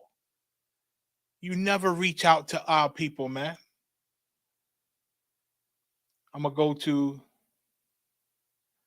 and it's so funny. We brought it out a little bit out on Commander General Yohana's show Monday, man, that, you know, we died in their wars, right? We died in their wars, fought the best patriots, man. They told us we niggas and we can't even go fight. And black soldiers said, please let us go fight. Let us fly them planes. Let us guide those bombers down and we'll fight, man, and we'll get them. And we fought, man, and killed a lot of America's enemies. And we came home wearing the suit proudly, like surely they'll love us now. Surely after what we just done, they will love us now wearing this good old uniform, representing good old America. And they lynched us when they saw us wearing those uniforms after we came back from the war. And they murdered us and terrorized us and oppressed us and threatened us that they better not never see us wearing an American military uniform, man. So even when we be the best American, the best we could be in America, they murder us. They murder us. When we pledge their allegiance to their flag, they murder us. Pray to their God. Worship their white Jesus. They murder us. They murder us. And then, when we reject their way of life, when we want to keep our own swagger, you understand, when we want to wear hoodies and our young brothers want to wear their pants down and establish their own swag and culture you understand, establish their own ways, they murder us. They still murder us. And then blame us for having hoodies, for murdering us. And blame us for our pants sagging for murdering us. That's enough for them to murder us. So we can't be the best Americans because they'll kill us. And if we be the worst Americans, they'll kill us. There's no win. You know, their hatred for us is biblical. It's biblical. And there's nothing we can do to gain their love. Nothing. That's why we should just say to hell with it. Give our love to each other, man. Give it back to our God. He said, for this is love, that we keep his commandments. That's where we need to be, black people, brown people. We need to come back to this holy Bible, King James 1611 translation, and obey those laws of God. Because if we do that and walk after Christ and follow Christ, a black man, by the way, then we ain't got to worry about how they feel about us and what they doing to us. Because a day is going to come. A day is going to come where there are going to be trials. They're going to be trials. And I'll get into that if I have time. They're going to be held accountable, man. Like, they reject us no matter what we do. So let's stop trying to force them to accept us. Ezra 9 and 14. Ezra 9th chapter and the 14th verse. Y'all can write these down if I'm going kind of fast. Says, should we again break thy commandments and join in affinity with the people of these abominations, man? That's what God is asking, man, through Ezra. He said, why continue to break God's laws, man, and give our love to these people? You know that's a sin. That's a sin, trying to join in affinity with the people of these abominations. White people, Japanese, Chinese, Arabs, Africans, Australian, East Indians. Our laws dictate that we separate from them, man. We can't do it physically. We still the slaves here, but separate your mind, your spirit, your heart, your love from them, your affection, and give it to each other, man. We all we got. We all we got. Young black people and young Hispanics, we out on these streets murdering each other, man. Why? Because these streets belong to Satan. And we engulfed by Satan, trying to get rich fast like our oppressor, like our slave master. You understand? So we become like him, and thus we murder each other. Because our slave master is good for murdering each other. They try to act like black on black crime is the worst thing, like we the only people killing each other. White people been murdering each other since the beginning. Since the beginning. They murder everything. You understand? And when we act like them and become like them, we start to murder each other too. We start to murder each other then too. During segregation, black people was forced to live amongst each other, and white people didn't want us, and they were showed it. They didn't want us. That's what Trump and Americans want back. Make America great again. They want that. And listen, that way of life might be better. It's a harder life, you know what I'm saying, dealing with, because they can freely do what they want to us, but at least we know we're family. We wasn't killing each other back then. We wasn't harming each other and preying on each other back then. It wasn't until integration. It wasn't until we was allowed to live amongst them and eat amongst them and drink out of their fountains and sit on their toilets and all this and that. The barriers were knocked down. Then we fought our best to be just like them. Now you got young black and brown people murdering each other every day, trying to be like our slave masters, man. Gangs and all that come from them. That come from them. Your thug life, that come from them. We got that from TV, watching these people, man, our slave masters. You understand? God made us better than them. You understand? God made us better than them. So why give them your love? Why give them your love? Exodus 19 and 5.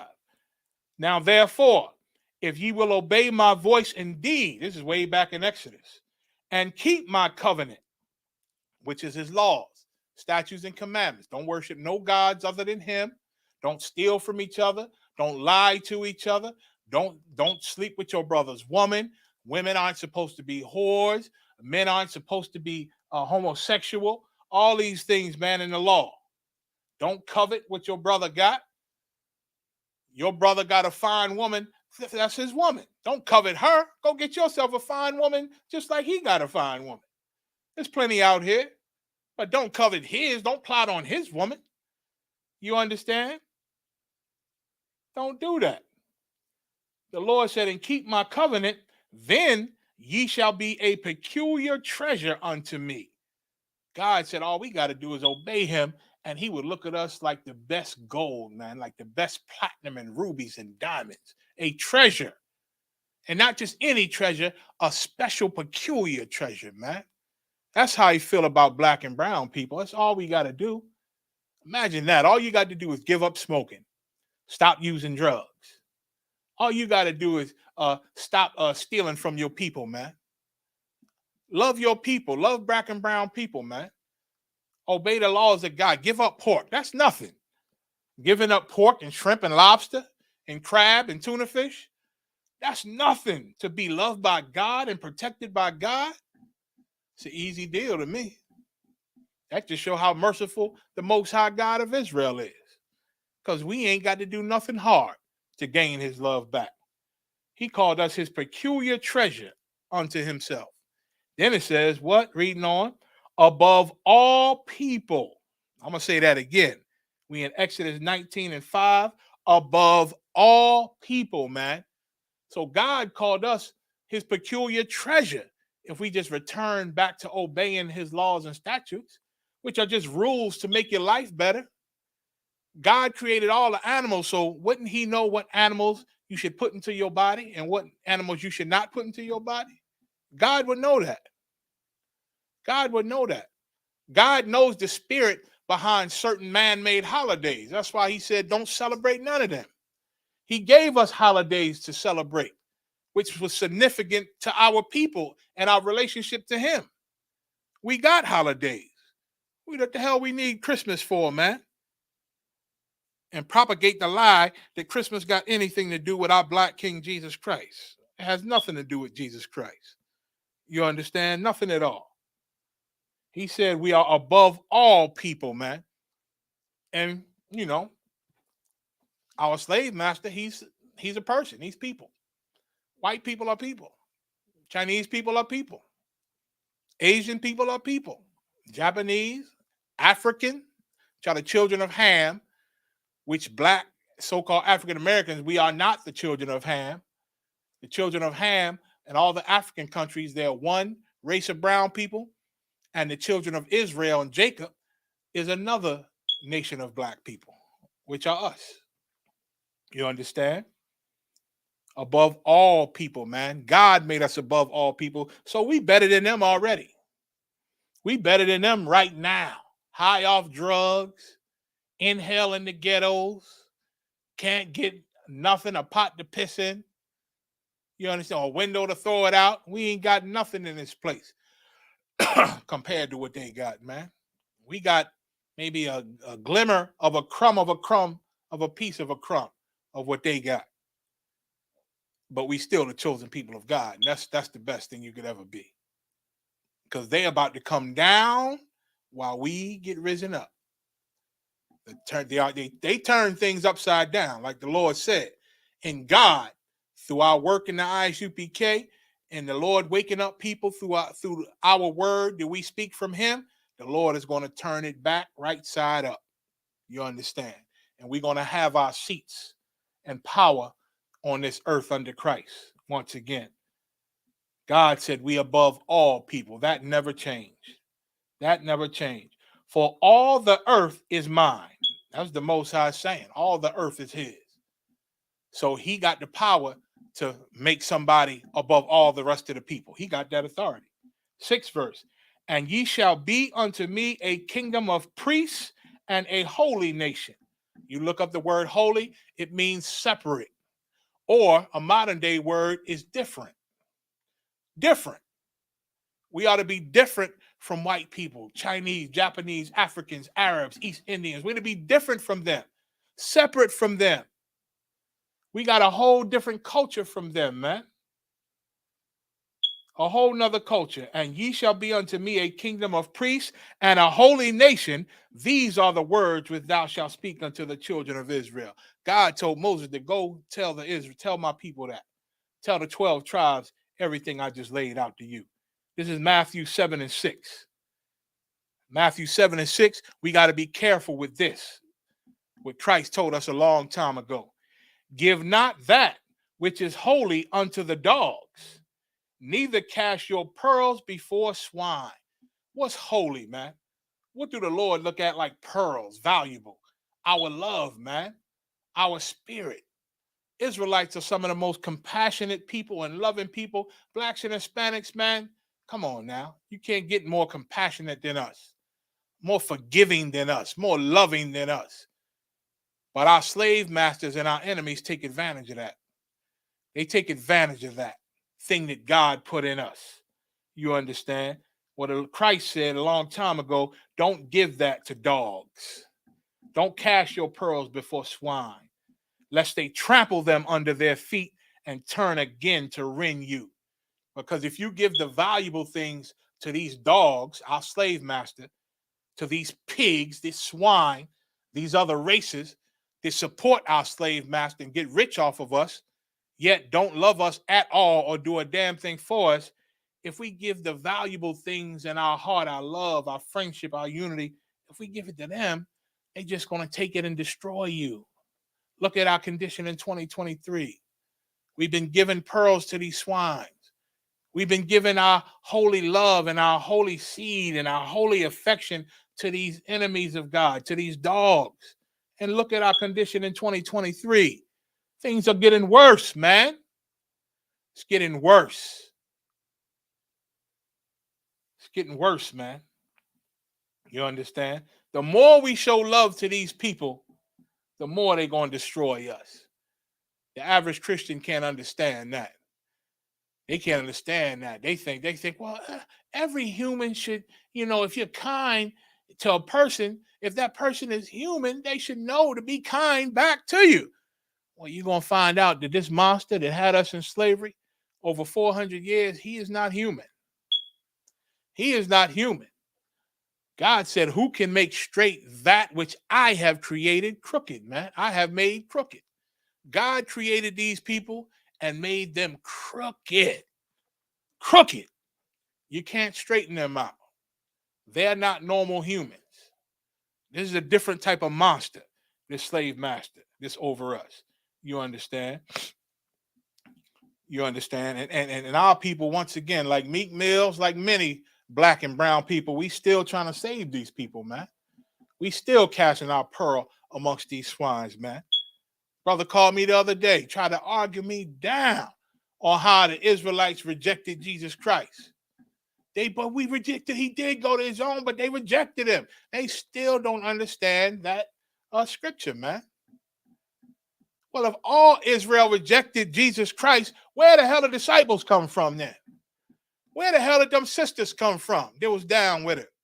If all of Israel rejected him. Let me clear this up real quick. John 1 and 11 and 12. It says, he came into his own, and his own received him not. But as many as received him, to them he gave power to become the sons of God, even to them that believe on his name. So the ones that received him were the ones that believed in his name. Now, let's clear this up. Because Christians been teaching for a long time that the Israelites rejected Jesus, so he opened it up to the world. And now every race and creed and culture and this and that can be the sons of God. Well, let's see. Let's see. It's in the Bible. You understand? So let's read how our king coming to his own and them rejected him. Who rejected our king? Luke 9 and 22. Saying, Luke 9th chapter and the 22nd verse says, saying, the Son of Man must suffer many things and be rejected of the elders and chief priests and scribes. I'm going to read that again. The Son of Man must suffer many things and be rejected of the elders and chief priests and scribes and be slain and be raised the third day. Who rejected our king? Israelite chief priests, Israelites elders, the Israelite scribes. In other words, black leaders rejected Jesus Christ. Now, who received him? Because he said to as many, what did he say? I'll go back to it. Excuse me. He said, but as many as received him, to them he gave power to become sons of God, even to them that believe on his name. Let's see who received Christ. Did the white man receive him? Because he was a black man and they still hollering about Jesus is white. He's white, white power. Who received Jesus Christ? John 11:45 is one of many scriptures that clears this up. John 11:45. Then many of the Jews which came to Mary and had seen the things which Jesus did believed on him. Believed on him. Christ said, John said in the book of John, it said, but as many as received him, to them that he gave power to become sons of God, even to them that believed on his name. And who believed on him? Many Israelites. Many Israelites. Many of the Jews that came to Mary and those sisters at that time and the disciples and had seen the things which Yahushua did, all his miracles, feeding all them people with 2 little fish and a loaf of bread, feeding thousands. Guess what? A lot of them left the truth. He raised Lazarus from the dead. Lazarus left the truth. Lazarus left the truth. But when it was all said and be done, he had 12 brothers that stood strong with him and some sisters, and they went on to wake thousands and thousands up. They started to believe on Yahushua and remember the miracles, man. You understand? So who rejected Christ when he came into his own? His own. Black leaders, Israelites, hard-headed. General Yohana call them big-head niggas. They rejected Christ. And who believed in Christ? Who received him? You understand? Them same people, Israelites, them 12 tribes. You understand? The ones that saw his miracles and heard the teachings of the disciples and was down with Mary and them, and they believed on him. Then many of the Jews which came to Mary and had seen the things which Jesus did believed in him. Believed in him. You understand? So no, don't cast your pearls amongst these swine, man. Forget trying to love them. They hate us. Let them. Accept it. Take it in your chest. Take their hate and make our love for each other even stronger, man. Because God don't love them. I tell you that. I don't know who told you he did. Christians tell you he did. Christians don't know this Bible. They dumb as hell on Sunday. Sunday is like a dumbass day. The dumb day. Sunday should be called dumb day. That's where people hold the Bible, read the Bible, scream, pass out, fake the Holy Spirit, and swear they know what God is talking about because of that pen on that pulpit, man. 2nd Ezra 6:54. And after these, Adam also, whom thou madest Lord of all thy creatures. So Adam, everybody come from Adam because Noah was a great grandson of Adam. And everybody died in the flood except Noah and his children and their women. So everybody on the earth today does come from Adam. Whom thou madest Lord of all thy creatures, of him come we all. And the people of whom thou hast chosen. So everybody come from Adam, even the people who God chose, showing you that God made everybody and he chose somebody out of that everybody. He chose somebody out of that everybody. You understand? 55. All this have I spoken before thee, O Lord, because thou madest the world for our sakes. And God did. The earth was made for the 12 tribes of Israel. It's just we messed it up. First with Adam, and then all the children of Adam messed it up. Christ had to be the one to bring everything back, to give us another shot. You understand? He said, all this have I spoken before thee, O Lord, because thou madest the world for our sakes, the Israelite sakes. Ezra was an Israelite. As for the other people, which also come of Adam, meaning the ones that are not Israelites, the ones that are not chosen. You got all the people that come from Adam.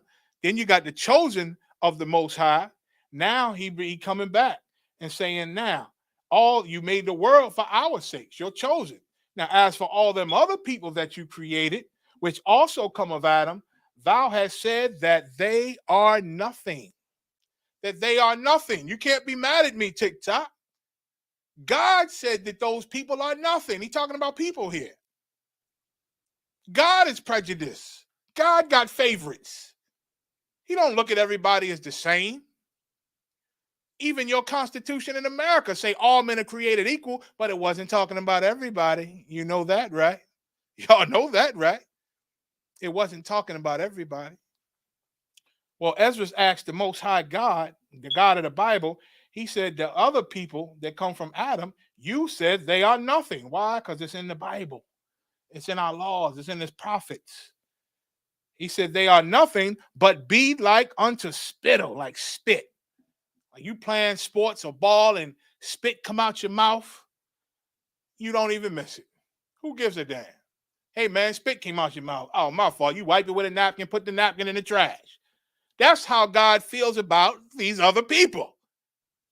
Wipe them off you and put them in the goddamn trash. Wash your clothes or your dishes, and they in the dirty water, God called them, the wash pot. And let that water go down the drain and into the sewer. That's how God feels about these other people outside of the Israelites that come from Adam.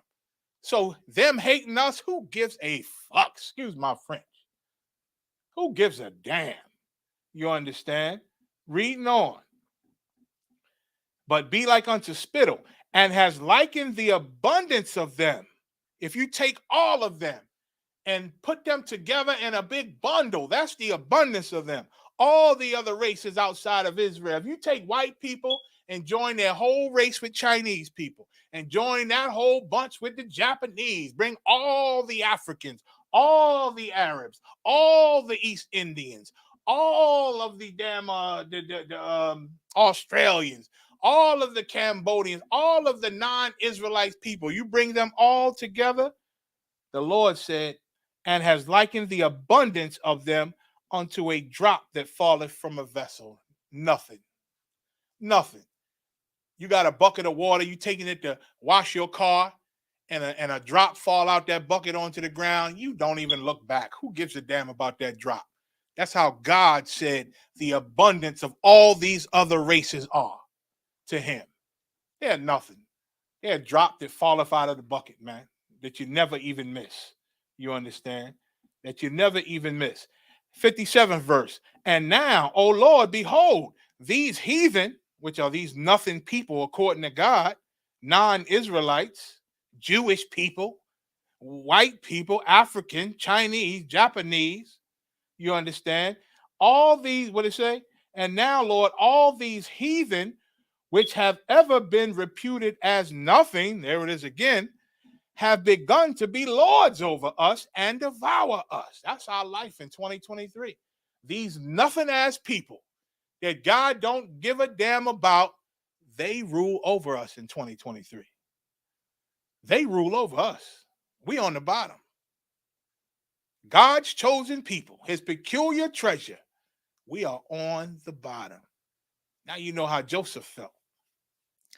Joseph was walking around the king of Israel, great grandson of King David himself, the king of the entire nation.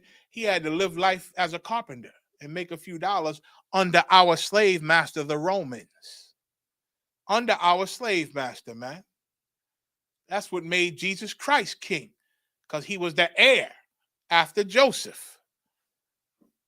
Another great grandson of King David, the king of Israel. You understand? They have begun to be lords over us and to devour us. 58.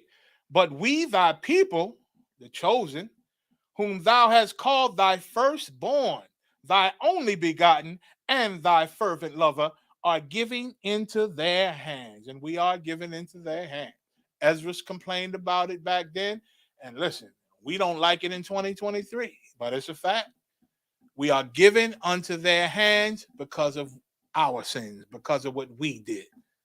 But listen, what we about to gain for being in their hands and serving our God even while in their hands, it's going to be way worth it, man. We're going to look back on these times and say, oh, that was nothing. That's all I had to do was be poor and in poverty in America all my life. And now I am powerful, standing over the earth under my King Yahushua. This life ain't going to be nothing, man. Once we get our glory, once we share in the glory of our King. Reading on. 59. If the world now be made for our sakes, for the Israelites' sakes, why do we not possess an inheritance with the world? How long shall this endure?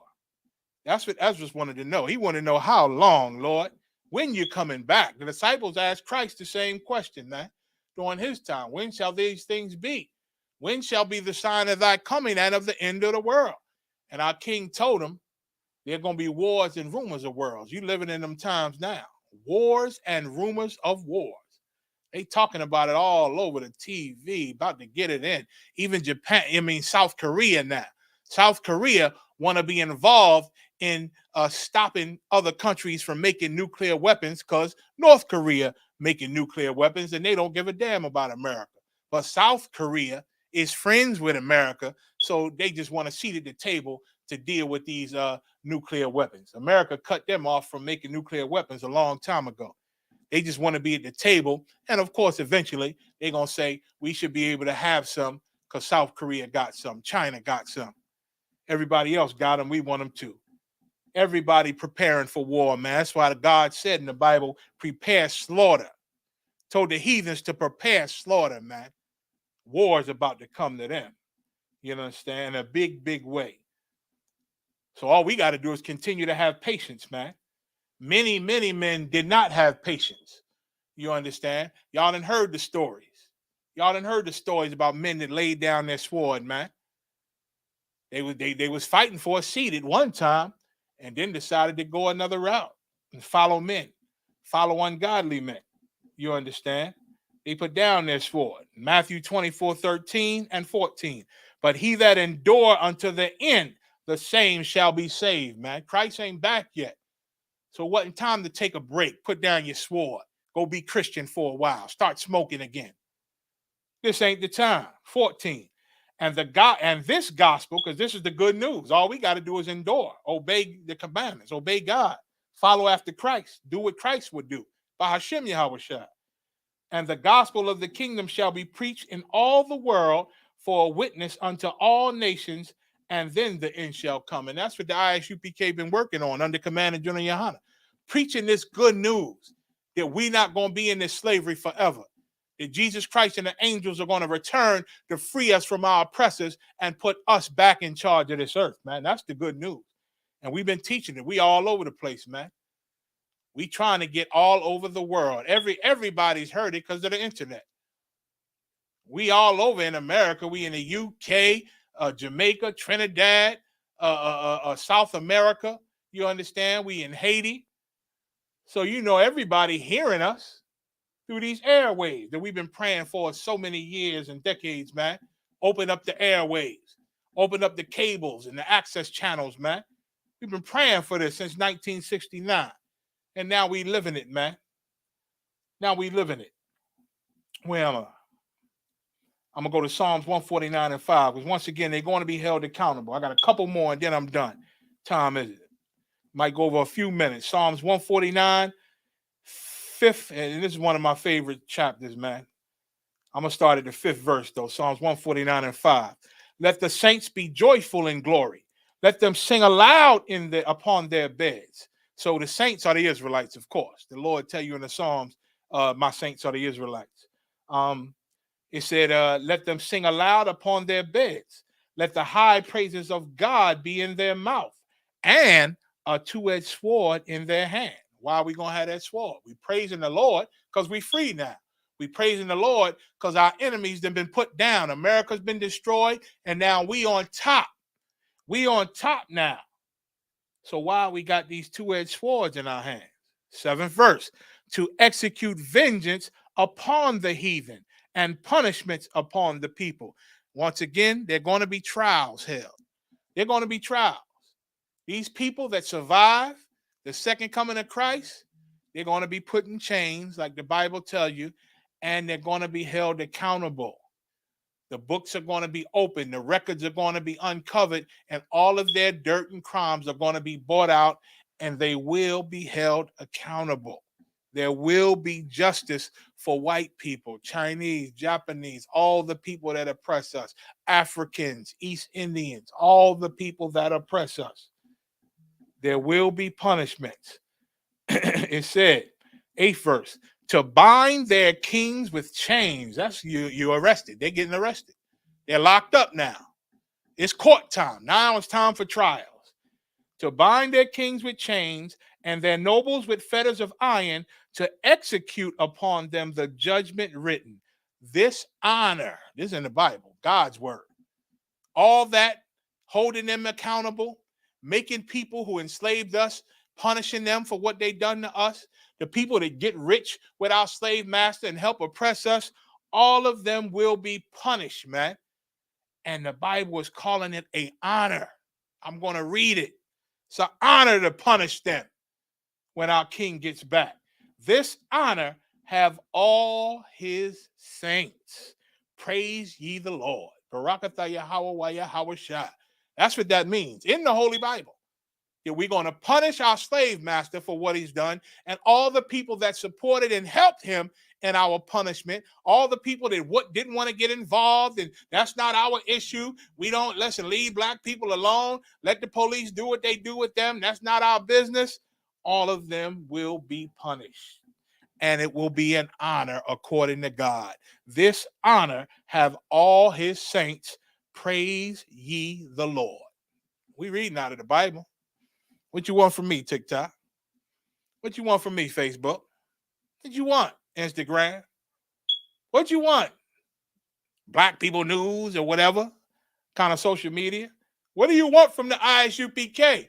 All we can do is tell the truth. What you want us to do, man? Deuteronomy 7:7-8, 7th chapter and the 7th verse. I'm going to finish with this. The Lord did not set his love upon you, nor choose you because you were more in number than any people. So God ain't choose us out of all the people he created because we was big and powerful and bad. No. For ye were the fewest of all people. Hell, when we went into Egypt, Jacob and 70 souls walked into Egypt. We was only 70 people, man, including Joseph, 71. Our race was only 71 people. We was the fewest. But God still loved us. God still loved us. We were the fewest of all people. 8th verse.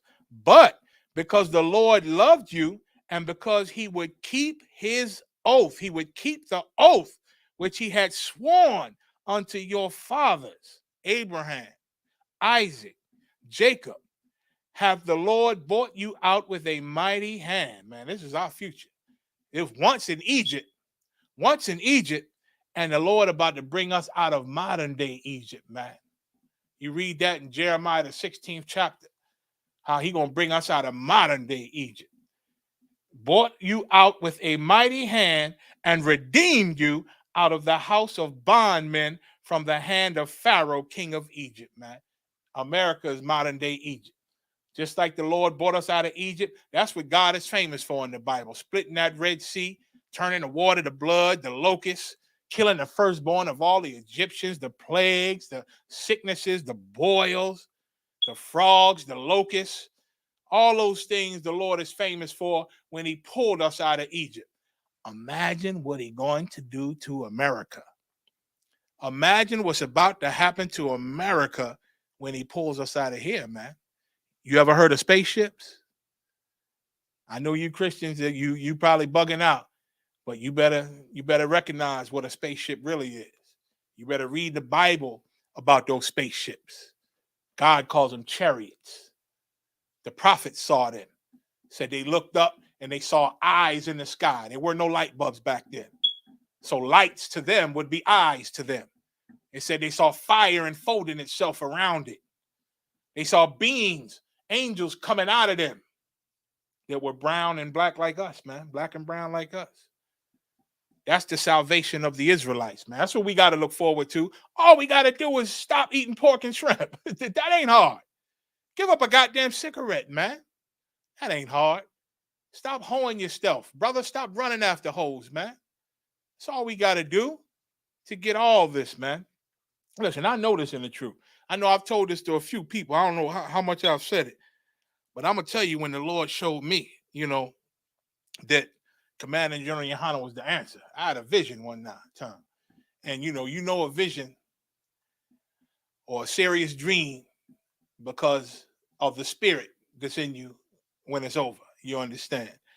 And I was fishing. I was in a boat with an Ephraimite brother that I used to do a security slavery with. We in the boat because he used to fish and used to take me fishing. So we in a boat fishing, me and him.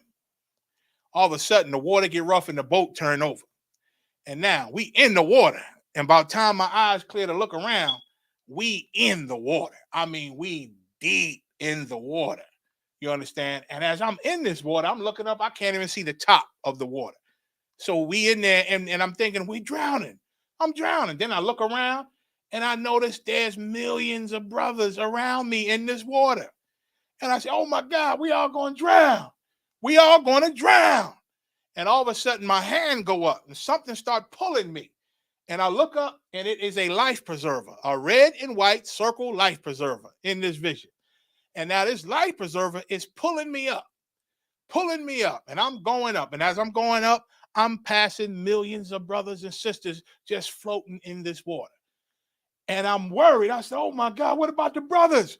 What about the brothers? Wait a minute. What about the brothers? And it's pulling me and pulling me for a while. That's how deep I was. Pulling me past millions of brothers, pulling me, and finally got to the top after I done passed millions and millions of brothers and sisters. And it pulled me to land and pulled me out the water.